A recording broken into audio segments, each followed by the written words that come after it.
Olá, prezado aluno, tudo bom? Pois é, chegamos à metade da nossa disciplina, já pensou? Faltou essa competência e a próxima que a gente vai estar vendo na nossa próxima aula.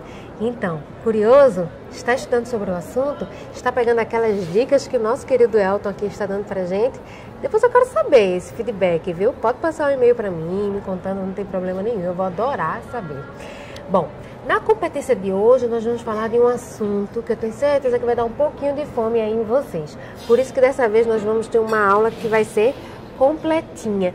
E aí em alguns determinados momentos aí do caderno eu até falo, assim, a gente para um pouquinho, vamos fazer a aula atividade, vamos fazer um lanchinho, porque eu tenho certeza que vai dar fome. Mesmo falando de comida e vinho, vai dar fome sim, sem dúvidas.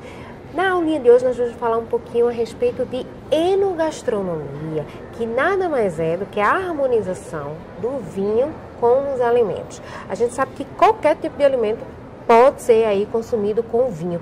E Elton hoje vai nos dar algumas dicas clássicas, algumas dicas que ele achar que pessoais ou inusitadas que ele acha aí que cabe pra gente. A gente sabe, né, Elton, que a depender da proteína, do tipo de carne, a gente pode combinar com um tipo de vinho diferente, né?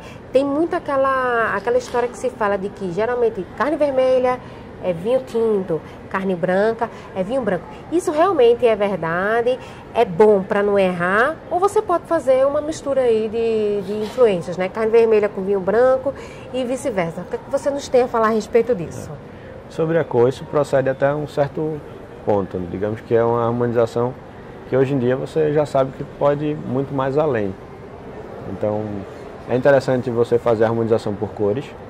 Acho que é o primeiro passo, a primeira relevância. Mas a harmonização ela é sempre uma nova descoberta. Até porque os sabores são constantes. O intercâmbio entre sabores, hoje em dia principalmente, é uma coisa muito forte. Comida asiática com comida francesa, comida japonesa com comida peruana.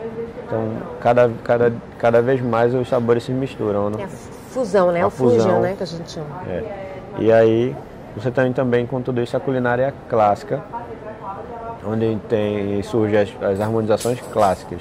O que é uma harmonização clássica? É uma harmonização de uma culinária, um prato típico de uma região, com um vinho típico de uma determinada região, por exemplo. Então, você pode citar algumas e utilizar essa para mapear, para estudar outras novas e possíveis harmonizações. O que você vai encontrar, por exemplo, o Sauternes com foie gras, que é um vinho teoricamente de sobremesa, servido com foie gras. Isso é clássico. Um bife bourguignon com um pinot noir da Borgonha. Você tem um filé ou carré grelhado com o vinho de Bordeaux. Você pode ter um Sauvignon Blanc chileno com ceviche. Você pode ter um vinho do Porto com chocolate. Essas são as harmonizações mais clássicas. E o legal também é você descobrir outras novas harmonizações. Até porque vai também muito do gosto pessoal, né? Vai também do gosto pessoal. Do comensal, né? Justamente. E é um mundo bem diverso. Tem pessoas que gostam de seguir pela proteína, ter um determinado prato e variar com os vinhos. Eu gosto sempre de dividir a harmonização em 5 momentos e testar com 5 vinhos. Ontem eu participei de uma reunião de amigos, que o propósito é esse, é degustar vinho e comida, todo mundo junto ali discutir um pouco. Então a gente tinha vinho chileno, tinha vinho francês, tinha vinho português. E depois você entra no julgamento e da melhor harmonização. Geralmente ela é consensual. 2, 3, a maioria acaba gostando da mesma tipo harmonização. A harmonização é uma coisa que ela mesma consegue se pronunciar. Então isso faz parte também do trabalho do sommelier, essa questão de você estar fazendo essas degustações. Não é um momento único de lazer, não. Ele também tem um propósito ali profissional. Tem um propósito. E isso você acaba criando um banco de dados de harmonizações para você usar no seu trabalho, no dia a dia. Então, como é que eu sei que um bacalhau, por exemplo, que é um alimento difícil de entender um pouco, que é um peixe, tem a salga, mas dependendo do entremento, do que acompanha, pode ficar bem com tinto, pode ficar bem com branco. Agora há pouco falamos de um vinho verde.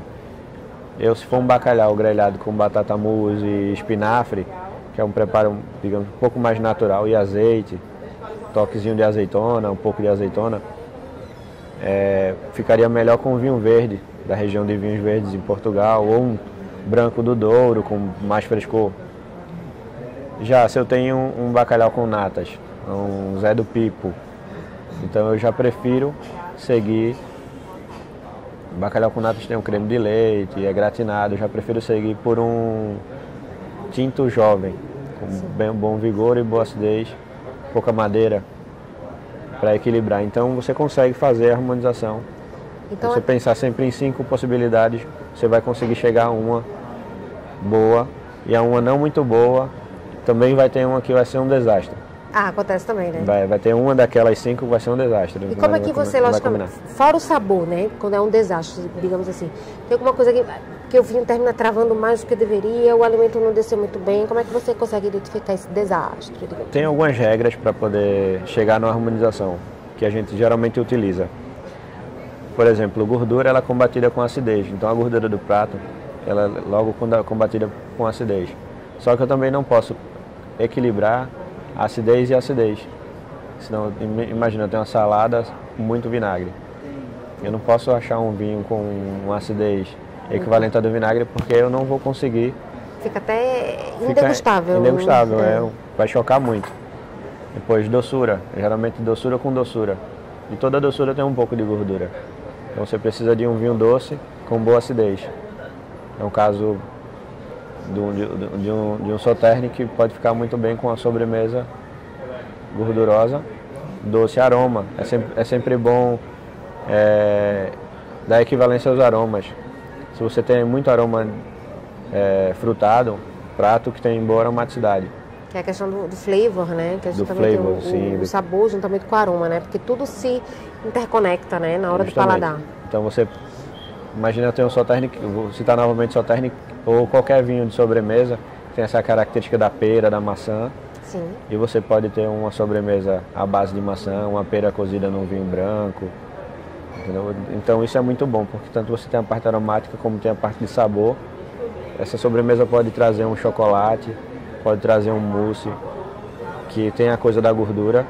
E com a acidez do vinho de sobremesa você vai estar ali fazendo uma limpeza no paladar, no palato, para ajudar essa harmonização. Então, no ritual aí de alimentação, entrada, prato principal e sobremesa, nós podemos trabalhar com 3 vinhos diferentes. Na sobremesa é totalmente possível você trabalhar também com vinho. Você pode trabalhar com um vinho para cada preparação. Nesses 3 momentos, ou se tiver mais momentos, você pode trabalhar tranquilamente até com vinhos para intercalar, para cortar, para fazer o intermédio entre uma harmonização e outra. E entre o vinho e outro sempre está tomando uma tacinha de água para poder limpar sempre o paladar? Água para hidratar e tudo. Tem o chocolate também, que é muito consumido com o vinho do Porto Vintage. Sim. Então veja, eu tenho 2 vinhos do Porto, um vinho do Porto Vintage e um vinho do Porto Tawny. O Tawny é sempre indicado o chocolate é sempre indicado com o Ruby, perdão. Vou repetir. Sim. Tem o vinho do Porto Ruby e tem o vinho do Porto Tawny. Sim. Então o vinho do Porto é sempre indicado com o Ruby, porque ele tem mais cor, ele tem mais notas de frutas vermelhas, então ele acaba harmonizando melhor com o chocolate. Ele tem aquela potência, permanência, álcool e acidez.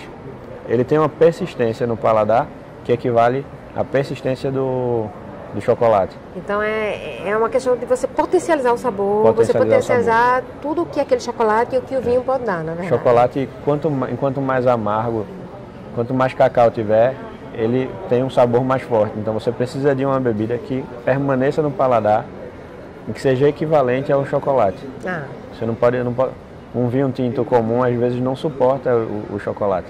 Você não consegue ter um sabor tão predominante quanto o do chocolate. Sim. Então, realmente é necessário saber aí harmonizar. E se você for trabalhar, né, futuro técnico em restaurante bar, em um serviço de alimentação, precisa estar muito por dentro dessa questão aí, dessas combinações, porque é muito comum do cliente, né, ele pedir essas sugestões de vinhos, do que vai harmonizar. Então, você precisa saber, porque tem toda uma técnica aí por trás, né, Elton? Outro ponto crucial é a temperatura dos vinhos. Sim, que é um assunto que a gente vai falar na nossa próxima competência. É muito importante você ter iniciado esse assunto, porque cada tipo de vinho pede uma temperatura diferente, né?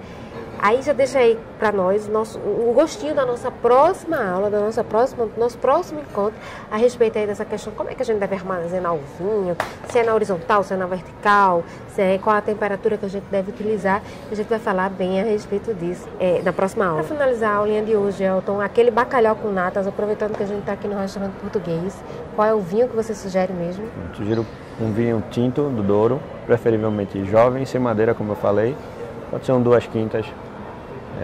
Vai ser uma harmonização com certeza quase que perfeita para esse preparo. Ah, que joia então. Então, pois é, minha gente. Assim a gente finaliza a nossa aulinha de hoje, que a gente falou sobre enogastronomia. E na próxima aula, na nossa próxima competência e última, nós vamos encerrar essa disciplina que está sendo muito gostosa. Até lá, façam todas as atividades. Estamos de olho, hein? Até lá, fiquem com Deus e até a próxima aula.